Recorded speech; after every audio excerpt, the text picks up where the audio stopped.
ওয়ালা তারকানু, খবরদার জালেমের পাশে এইভাবে ঠেস দিয়ে গিয়ে দাঁড়াইস না। ঠিকই করছেন, মারবেন না করবেন কি, আরে ধরেন আরো। এরকম যারা তা দেয়, তার কেন মানে ঠেস দিয়ে দাঁড়ায়, পুরোপুরি সহযোগিতা করা লাগবে না, সাক্ষী হয়, ঠেস দিয়ে দাঁড়ায়। যারা মানুষকে ধরায় দেয়, সাধারণ লোকের খবর বলে দেয়, জুলুম করে, আল্লাহ বলছে ফাতামাসসাকুমুন নার, জেনে রাখো জাহান্নামের আগুন তোমাদেরকে গিলে গিলে খাবে। ঠিক কিনা বলে? জালেমের বিজয়ে সহযোগিতা করে মৃত্যুবরণ করলে মহান আল্লাহ কি করবে?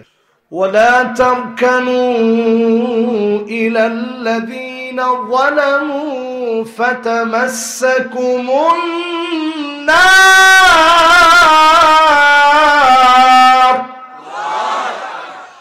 সূরা হুদের আয়াতটা এমন, আল্লাহর নবী এই শেষের দিকের আয়াতে কারিমা যখন তেলাওয়াত করলেন, নবীর চুলগুলা পেকে যাচ্ছিল, কয়েকটা চুল পেকে গেছে।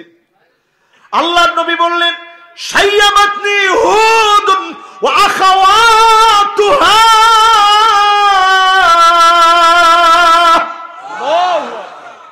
বাবারে, তুমি এত সুন্দর প্রশ্ন করছো, আমার দিল থেকে তোমার জন্য দোয়া।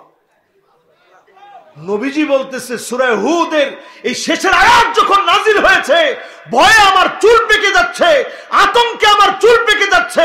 আল্লাহ পাক বলছে ওয়ালা তারকানু, খবরদার জালেমের পাশে এইভাবে ঠেস দিয়ে গিয়ে দাঁড়াইস না।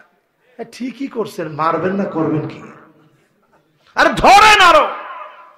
এরকম যারা তা দেয়, তার কেন মানে ঠেস দিয়ে দাঁড়ায়, পুরোপুরি সহযোগিতা করা লাগবে না, সাক্ষী হয়, ঠেস দিয়ে দাঁড়ায়। যারা মানুষকে ধরায় দেয়, সাধারণ লোকের খবর বলে দেয়, জুলুম করে, আল্লাহ বলছে ফাতামাসসাকুমুন নার, জেনে রাখো জাহান্নামের আগুন তোমাদেরকে গিলে গিলে খাবে। ঠিক কিনা বলে?